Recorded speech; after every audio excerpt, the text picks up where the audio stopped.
Hi! In today's video, I'm going to show you how to contour nose to make it look smaller and shorter. First of all, I will take a small fluffy brush and then starting where your eyebrows and nose meet, use the contour shade to draw a soft line down each side of your nose. Obviously, the closer to the center of your nose that you draw these lines and the thinner your nose will appear. So this is also by your choice, it's up to you. It's really important that the shadow continues down from your eyebrows rather than starting at the bridge of your nose to create a natural contour.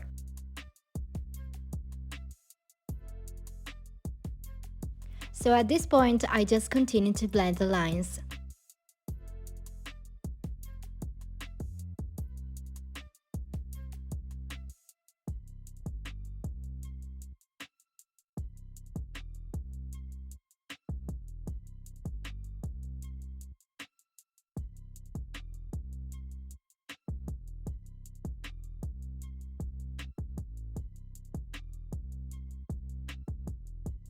Now, using a concealer or a highlighter and a different small fluffy brush, fill the gap down the center of your nose, stopping just before you reach the tip of your nose.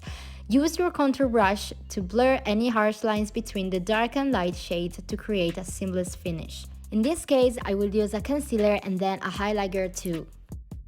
At this point, using your contour brush again, take the contour shade over the tip of your nose, taking it around the sides of the tip to meet the vertical lines you drew earlier. Blend this in with the brush to soften any harsh lines. The darker tip will create the illusion of a shorter nose. To add to this effect, you can use also a contouring powder one shade lighter than your skin tone to contour your septum and nostrils, blending it into the joint of your nose to your top lip. This is the before, and this is the after. You can see my nose is thinner and a little bit shorter now. Bye!